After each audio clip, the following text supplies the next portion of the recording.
کوئی بچا نہیں ہوگا. کسی نے کوئی ہولی میں جا رہا ہے, کوئی دیوالی میں جا رہا ہے, کوئی ادھر بھاگ رہا ہے, کوئی ادھر بھاگ رہا ہے. اب اور بھی کچھ لوگ جدید ہو گئے. عرب کی زمین پہ مندر بنانے کی اجازت مل گئی ہے جی, سیانے ہو گئے. میرے رسول کریم سید عالم صلی اللہ علیہ وسلم نے فرمایا منسوخ ہو گئے دین. اب قیامت تک سکہ چلے گا تو محمد عربی کا چلے گا. اب قیامت تک ڈنکا لگے گا تو یا رسول اللہ کے نعرے کا ڈنکا بجے گا. اب کسی اور کی بات چل سکتی؟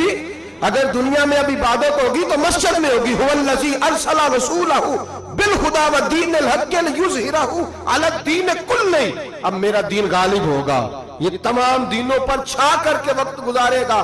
مسلمان تھوڑے تھوڑے سیاسی مفاد کے لیے, چھوٹے چھوٹے سیاسی, اعلیٰ حضرت فاضل بریلوی فرماتے ہیں جو کفار و مشرکین کے اجتماعات میں جا کے بیٹھے گا, صبح قیامت اللہ کی بارگاہ سے سزا دی جائے گی. اور ترمذی شریف میں حدیث ہے, میرے نبی پاک سید عالم علیہ السلام نے فرمایا کچھ لوگ مسلمانوں کے گھر رہیں گے, مسلمانوں کے گھر پلیں گے, مسلمانوں کے گھر مریں گے, مسلمان جنازے پڑھیں گے, دفن کریں گے, کفن دیے جائیں گے, ان کے لیے بعد میں اجتماعات بھی منعقد ہوں گے, ان کے نام پر لوگ دعائیں بھی کریں گے, جانے کیا کچھ ہوگا, بعد میں ان کی برسیاں بھی منائی جائیں گی, سیمینار بھی ہوں گے.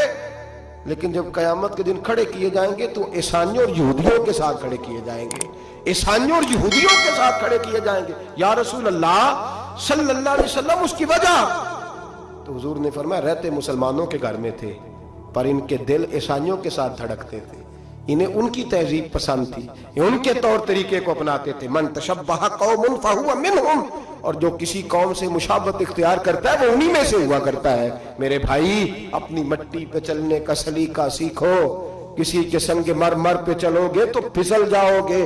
میرے رسول کریم علیہ السلام نے کسی غیر کا نام اپنے نام کے ساتھ پسند, کسی اور نبی کی توہین کو کفر قرار دیا.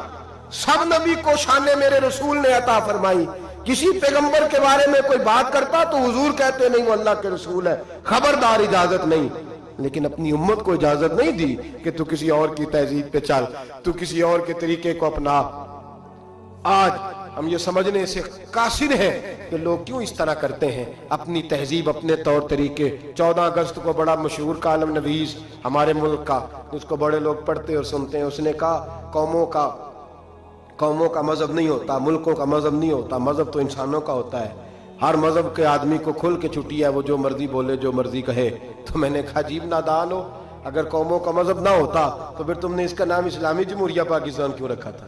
تو اسلامی جمہوریہ پاکستان ہے تو اس کا کوئی مذہب تھا تو 7 لفظ اسلام آیا نا. میرے نبی پاک علیہ السلام نے ملک کا مذہب رکھا تو فرمایا کہ یہ حدود حرم ہے, اس کے اندر کافر یہودی عیسائی سکھ کو داخلے کی اجازت ہے. نبی پاک سے زیادہ غیروں کا خیال رکھنے والا کون تھا؟ لیکن حضور علیہ السلام نے ان کی تہذیب کو, ان کے تمدن کو, ان کے طریقوں کو, ان کے طرز حیات کو مسلمانوں کا اپنانا پسند نہیں فرمایا. نبی پاک علیہ السلام جلال فرماتے تھے, حضور ناراض ہوتے تھے اگر کوئی شخص. اب آخری حدیث سن لیں اور بات ختم کرنے کی طرف آؤں. میرے نبی پاک علیہ السلام نے نا, ایک صحابی نے ایک بل تھی چیونٹیوں کی, اس کو آگ لگا دی تو حضور نے فرمایا آگ کا عذاب سوائے اللہ کے کوئی دوسرا نہیں دے سکتا. شریعت اسلامیہ کے اندر ایسی سزائیں نہیں ہیں, اگر ہیں بھی تو اس میں بھی ائمہ کا اختلاف ہے. ایسی سزائیں نہیں ہیں جن میں کسی کو جلایا جائے کسی کو. باقی سزائیں تو ہیں.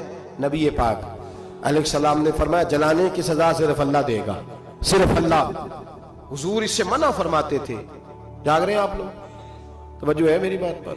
لیکن نبی پاک کی ناراضگی دیکھیں, حضور کا جلال دیکھیں, غضب سے ان کے خدا بچائے. حضور کا جلال دیکھیں. میرے کریم رسول نے فرمایا میرا دل کرتا ہے میں عشاء کی نماز پڑھنے مسجد میں آؤں اور کسی کو حکم دوں کہ وہ جماعت کرائے. میرا دل کرتا ہے, یہ بخاری مسلم ہے, کسی کو حکم کروں کہ وہ جماعت کرائے اور خود میں مدینے کے جوانوں کو ساتھ لے لوں, لکڑیاں کٹھی کر لوں. اور فرمایا جو لوگ عشاء کی نماز پڑھنے نہیں آتے میرا دل کرتا ہے ان کے گھروں کو آگ لگا دوں, جل جائیں وہ, برباد ہو. اتنی ناراضگی. حضرت ابو ہریرہ یہ حدیث سنایا کرتے تھے تو رویا کرتے تھے, فرماتے تھے اتنا سخت حکم. حضور نے فرمایا میرا دل چاہتا ہے میں جلا دوں وہ گھر, تباہ ہو جائیں, جل جائیں وہ لوگ, اجڑ جائے وہ گھر جس گھر کے بسنے والے عشاء کی نماز پڑھنے مسجد میں جلا دوں. تو کیسے کہتا ہے میرے گھر میں برکت آ جائے گی اور میں نماز نہ پڑھوں؟ تو کیسے کہتا ہے سکون آ جائے گا اور میں نماز پڑھنے نہ جاؤں؟ جس سے رسول پاک ہی ناراض ہے، جس سے نبی پاک ہی ناراض ہے، اور حضور فرماتے ہیں فلاں گھر برباد ہو جائے، تو اب کیسے ہو سکتا ہے؟ خدا نے ان کی زبان کو وہ اختیار دیا، جو نکلی منہ سے ان کے وہ بات ہو کے رہی. میرے حبیب پاک سید عالم علیہ السلام نے فرمایا دل چاہتا ہے جلا دوں. اگر مجھے عورتوں کا خیال نہ ہوتا، اگر مجھے بچوں کا خیال نہ ہوتا تو میں جلا ڈالتا وہ گھر.